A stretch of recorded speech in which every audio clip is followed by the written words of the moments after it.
Hey everyone, welcome to this episode of Phygital Learning. I'm Becky and I have Stevie with me today. We are so excited, Stevie, to learn all about the things you found out as a speaker this year at IDEAcon. We know that not every teacher gets a chance to go to an event, and although we think that's an incredibly valuable part of their professional growth, we know not everyone has the chance. So we're here to bring learning, sharing from IDEAcon to our audience, whether you're joining live today or watching this recording later. So handing it over to Stevie. Oh my gosh, I'm so excited to be here. First of all, I absolutely love and enjoy anytime I get to talk about conferencing. It is one of my favorite things that I always love to do. And I have such a great privilege of being able to attend these conferences and connect with other educators. And so, my goal with this moment that we're sharing together is just so if you happen to be watching this and if something resonated with you, reach out to me. And that's something that I want to absolutely hear about because a lot of times we get to talk about things, but really to know their impact is where I'm at. So I'm going to do the whole Becky, is my screen sharing correctly? Okay, perfect. All right, so let's go ahead and dive into it. So, first of all, my name is Stevie Frank, and I am a digital learning coach in my district located in Zionsville, Indiana. And these are some handles and some spaces that you can find me at. And I also have a website of steviefrank.com. And that is where I place all of my resources, slideshows, presentations, and things that I'm doing. And so, like I had said, that I had a great opportunity to be able to attend IDEAcon, and it was my first. So I wanted to step out of my comfort zone and try something new. And I implore all of you to do that. IDEAcon was absolutely phenomenal, and I was so excited to be able to attend my first IDEAcon. And so here are my top takeaways and things that I got from the conference. So the first one, first of all, they have three keynotes. So I didn't just get to experience one keynote, I got to experience all three. And so my first keynote that I got to experience was by Kunal, and I had never seen Kunal, and so I was actually able to meet him the night before because something about IDEAcon is they work with networking. So they have these networking sessions for you just to hang out and get to know educators. So I had the privilege of being able to get to know him. What that theme was, and Becky, I'm like, this is right up your alley because of her AI for optimism, which I just so happen to have next to me at all times, was AI for good. So his entire keynote really shifted around the idea of looking at what is your lighthouse conversation. So he talked about how a lot of times we are hearing kind of like a little doom and gloom situation, if you will, with not everybody being on board with AI or just really focusing on the cons or the fears, if you will. So he started talking about like maybe if you get into a conversation with somebody and you start to hear some of the moaning and groaning, if you will, of AI, and there are pause points for those, that you start to look at to being a beacon or a lighthouse for that conversation surrounding AI. He also shared this amazing experience because something that he talked a lot about was being a parent and how he parents with AI. Was he had his little kiddo, and I believe his kiddo is 6. So, Kanal, you're going to have to tell me if I'm wrong on this one. But he was saying that his kiddo was creating an AI dream journal. So his kiddo would go to sleep and then he would come up with he would see these envisions and then he'd go tell his dad whenever he woke up. And then his dad would get up the AI image generator. He would write everything down that his son was describing. And then his son would be like, no, that's not what I'm talking about. I'm talking about this, add this detail in there. And so all of the educators in the room, especially around AI literacy, are like, oh, he's learning how to prompt engineer, right? Like these are really big things. And so then his dad would go through and he would add more details and then boom, he was like, that's what my dream looked like, that's what I was envisioning. And it was the coolest experience. And so that was one of those like big takeaway moments too, that I was just like, how neat to be able to meet with your kiddo and talk with them about their dreams. It was turning that invisible to visible, and I loved the capability that you could do with surrounding with AI. I also noticed a theme with his keynote and along some other sessions that I attended was working with students on some of those AI frameworks. So what do I mean? as a district, we're starting to take a look at creating guidelines for teachers and students. And what voices we really want to hear is including the voices of students.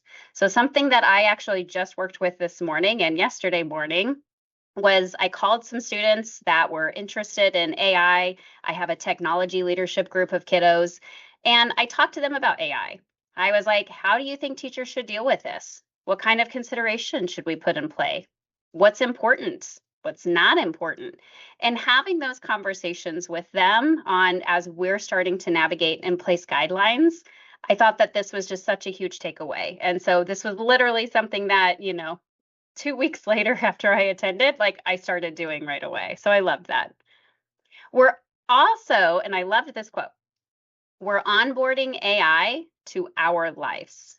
So thinking about not how we have to understand AI, we have to have AI work for us in whatever capacity that that looks like. So whether that looks like us working with an agent one-on-one, getting it to train and learn us, so then that way it understands our workflow better, we can work more efficiently. Some of those considerations I just thought was like, wow, I never thought about that. I've always been looking at AI as like this background and being like, okay, I have to learn it. But no, I have to get it to learn me. I loved the human-centered capacity with that one as well. So I thought that was pretty slick. So taking a look here at the second theme, second keynote was one of the, I would honestly have to say this is one of the best keynotes I've ever seen. And I don't say that lightly whatsoever. Ted Neitzke is the keynoter's name, and he has this whole philosophy about go to your storm. So I'm going to explain what he means with that.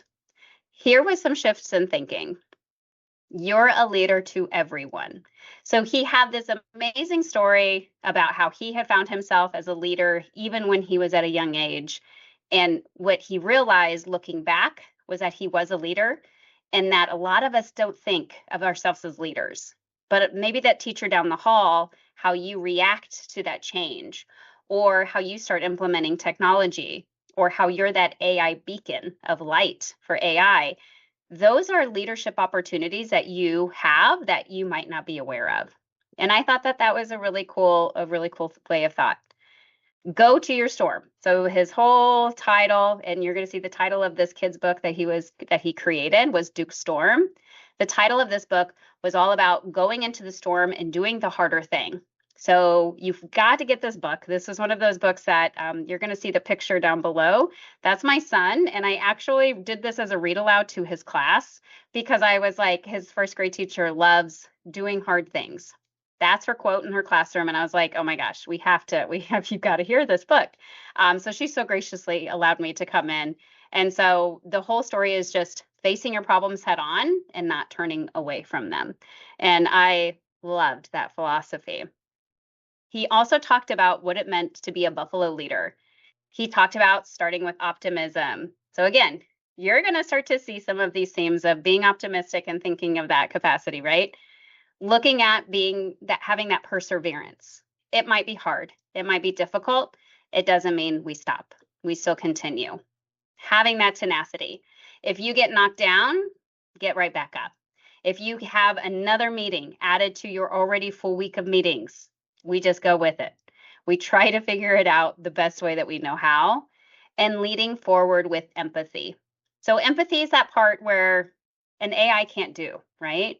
So, those are some of those human skills that we're really going to start to like hone in on. And I really thought that this was so cool to see. I love the idea of taking a look at empathy because that is something that humans can provide for other humans. So this overall was just a phenomenal keynote. Again, I took it and then I went with it with my own kids. We have a saying in our household of Franks do hard things. And now it's like, do go into your storm. And so as soon as I got done reading the book, I asked my boys, I was like, what did this remind you of? And they were like, Franks do hard things. And I was like, yeah, the themes have still persevered through. So loved this keynote, loved that idea. Oh, Our Becky. our family saying is the Keens are not quitters. The Keens are not quitters. Yeah, so I'm with you. I love it. I That's love that. awesome. And I think your other one, and this kind of leans in with empathy and I've taken this from you, is people over plans. People over plans. Yeah. Yeah. It's like I'm one of your I know these things. So I Yeah. don't know. I felt like some of these themes were This is just great. Yeah, interwoven with all of them. very cool. Yeah, of course. So I loved those. So those were some different shifts of thinking.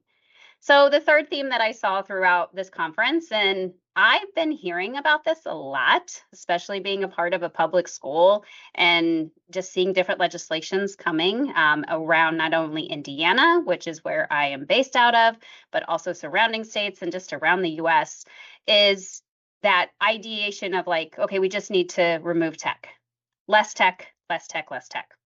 Now, I went to so Don Sturm, phenomenal presenter, and he was a part of the IDEA board. And so I went to his session, and he really just I loved the session. So his was based on the anxious generation, and so if you've ever read that book, or even if you haven't, it's a great audio book.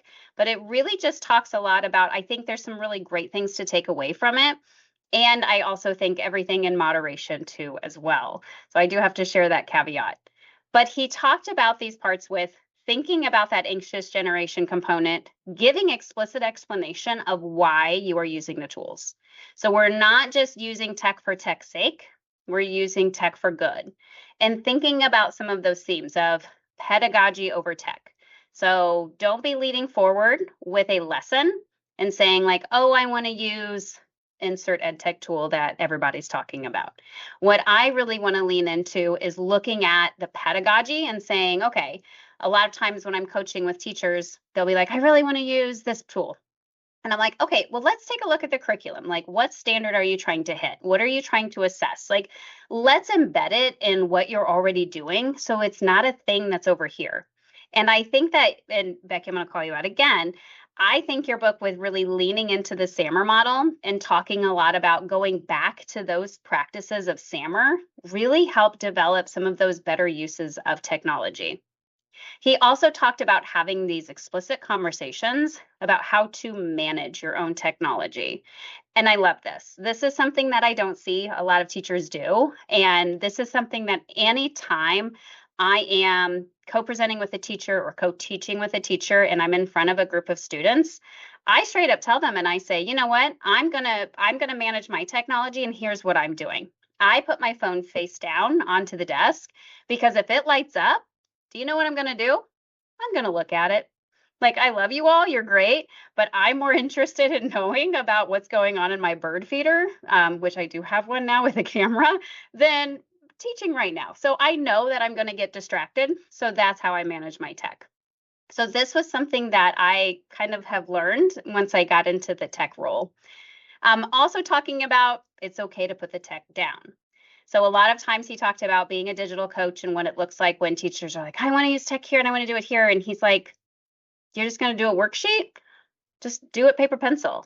If you're going to do something transformative, then yeah, let's get out the tech. But if you're just having them work on handwriting or having them work on something like of that sort, then sometimes it's okay to put the tech down. And I think a lot of people, especially that are in our places, I want to say mine, where people kind of like look at me and they're like, oh, she's all about tech. When I tell them like, no, maybe we just don't do the thing with tech. Let's not. I think that's a really important conversation for us to have and not just having tech for tech's sake. I also had to note Don has a lot more time to read now that the kids are gone. He put up a picture here of all of the books that he has been reading lately. These were some wonderful titles too as well. So if you are interested in learning a little bit deeper, these were just some wonderful books that he had talked about that were kind of talking about leading forward with good conversations around technology too as well. And even some of them were not about tech. So I appreciated that. The fourth theme that I saw come up, and I feel like I see this in most of the conferences that I get to attend, is representation matters. Even being a female in this role means a lot. Sometimes it just means showing up. And so what I noticed on my third keynote of the day, which was Dr. Rachel Mohammoud, I believe is how I say her name. And she gave a wonderful presentation about what it looked like for her to start embedding some more culturally responsive practices with her students that really went past just reaching for the next literacy book that popped up and really diving a little bit deeper into what it looked like for really cultural understandings. And I thought those were some really cool things. So she has all of her information and she has got a wonderful website. So I've given her LinkedIn profile information here for you to be able to look with her as well. But really, the thing that also resonated with me about this theme was a panel of connected women.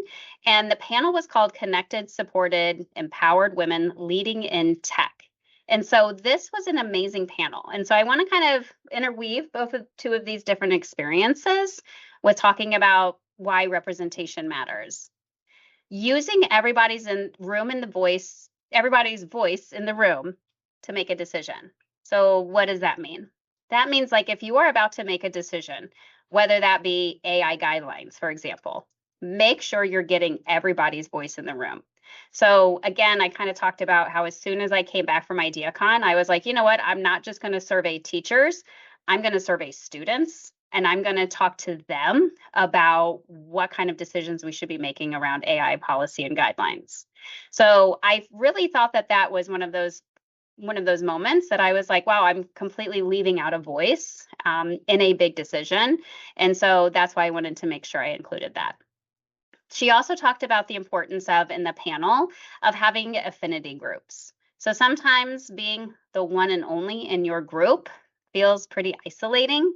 And a lot of times you're going to start to deter people from maybe even feeling like their voice matters or like they are even invited into the conversation. And so I really like this idea of having affinity groups and just setting up spaces just for people to feel like they can connect with one another based on some of the similarities that they do have. And so I really thought that that was empowering as well. I also thought that it was empowering to just say, share your story.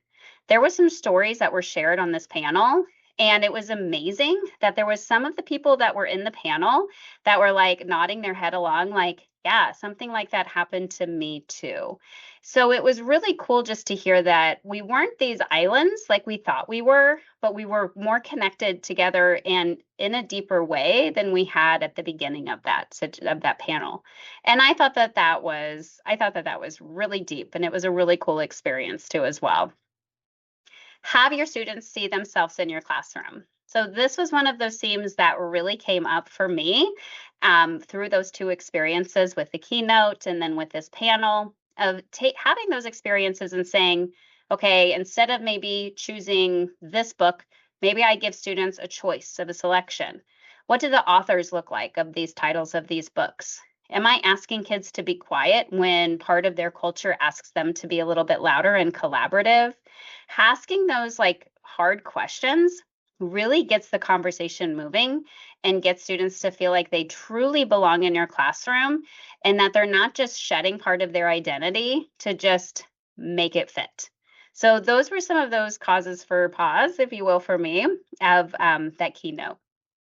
Curtailing your lessons, and again, to match those. So this was one of these like aha moments for me of talking about different cultures. So when you start to curtail your lessons, so a lot of times instead of saying, okay, it needs to be quiet, one kid's raising their hand out of a time, that is a more of an independent culture with typical American culture has kind of lent itself to be more independent versus a collaborative culture of saying instead of having one student answering a question or one student answering a question on a test, you have it be more collaborative with one another.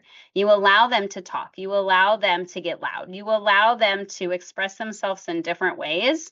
And all of that was just kind of letting go of that control of a teacher that I know I would struggle with at different times. And so I saw this and I was like, wow, I did not realize that sometimes when I was asking everybody to be so quiet, that that wasn't necessarily matching with some of those cultures of students.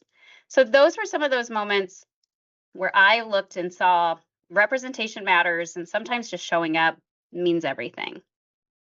Now, the next thing that I noticed in the next theme that I had was wellness, balance, and sustainability. Something that I just adored about being at IDEAcon was the fact that they had a yoga space. So I'm a former yoga teacher, and so I definitely appreciate a mindful moment of myself.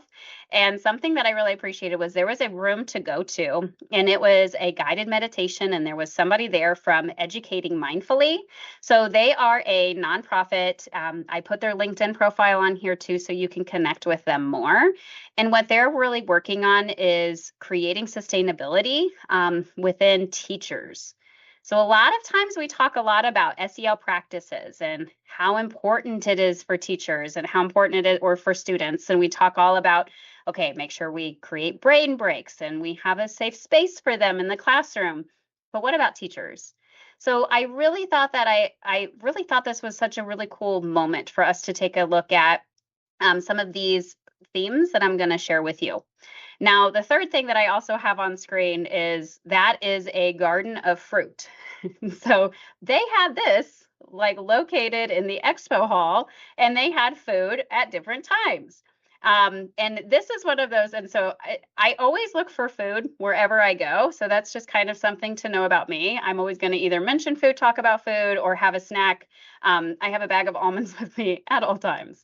So, something that I learned about myself was when I started to learn about trauma based informed practices. Are adults that come from homes where there isn't a lot of food, they will always seek for that connection of food. So once they see the connection of food, then that trauma based, like it tells their brain, like, hey, we can slow down now, we can settle down, we can relax.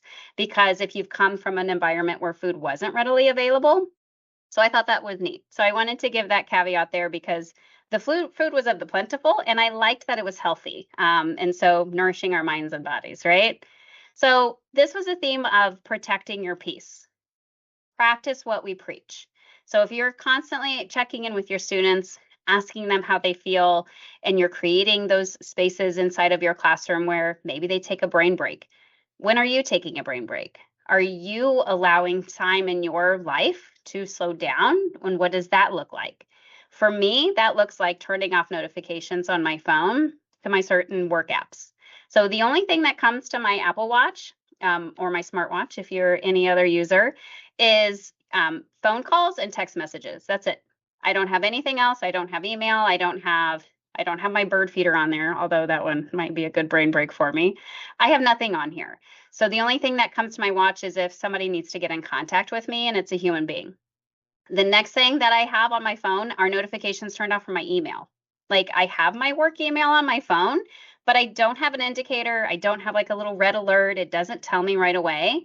Those things are very important to me, and that's how I protect my space. So that's a way for us to practice what we preach. Modeling those SEL practices. I have just recently gotten back to my mat. And that was something that I like had always done yoga, and then I kind of got away from it. And then I don't know, going through this experience at IDEAcon and sitting with somebody taking me through a guided meditation, I was like, I need to spend more time at this. If you are listening in on this and you are a conference goer, what I also implore you to do is take a break. Something that I do, and Becky has experienced this as well, is at least one night of the conference, I will either order in room service or I will grab food along the way at home. I will lay down in my bed and I will I watch The Housewives, I know, and I will watch any of my shows that I want and I just veg. I chill and I relax just so I can kind of like take it down a notch because conferences can get overwhelming at times. So that's a way that I also model those SELs. Create healthy boundaries. I do not give my phone number away to my teachers unless I actually tell them ahead of time, like, hey, we can connect on this. Like, you can text me all you want about crumble cookies, flavors of the week, but I do ask that you don't text me about work stuff if that's okay.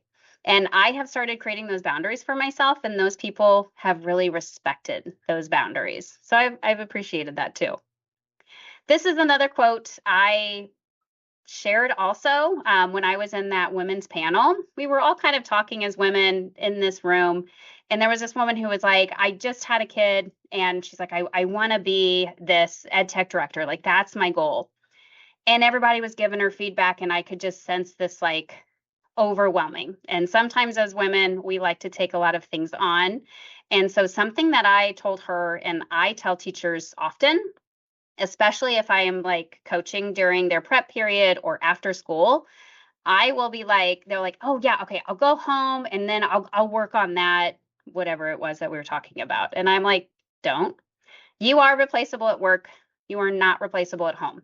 So you can take your time. That, rubric that you have to create or those breakout rooms that those can wait. Maybe you tackle one thing, but really leaning into that practice. And again, that goes back to like replaceable at work, but not at home.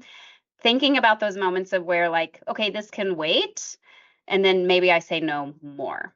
So those are some of those takeaways that I got from protecting of my peace. So that takes me to the end.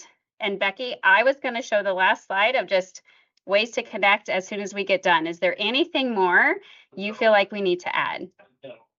Well, I just wanted to say that this whole conference seems very like introspective, I guess maybe it would be the right term, right? Really focused Yeah. on like what is each of us thinking about ourselves, what we have access to, what we're doing with our students, like really being intentional. Maybe intentionality is the right word as like the big theme because from each of the keynotes and also from these snippets that you shared, that's what I'm seeing. We don't need to put it all in one bucket, but I just was feeling like that really stood out. And I think that's a good word. Now that you said it, that's how I felt. That was the theme that I got from this Yeah. conference. And I think that's what made it so special.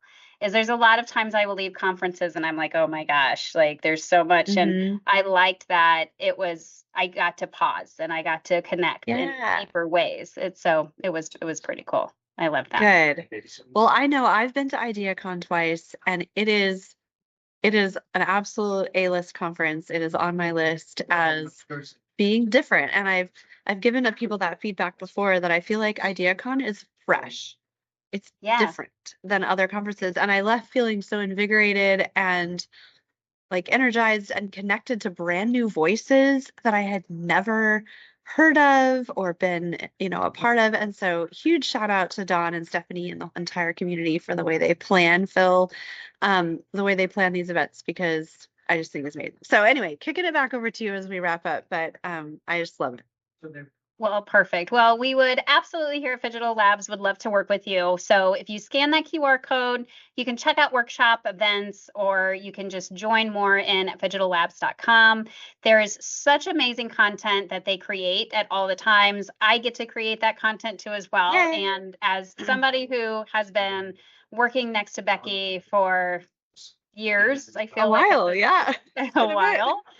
You are in great hands. And so I'm so excited to be able to share this. The newsletters that come out, the content that comes out, it is always extremely high quality, and I could not say better things about it. So Well, that's where thank I'm you, going to leave us all. Stevie. Of Yeah, course. thanks for sharing today. And I know everyone is going to get great value. So, again, if you join live or if you're watching the recording, we'll make sure to get this out to you all and let us know if you need anything else. So, thanks, Stevie. Have a great evening. Thanks so much. You too. All right, bye.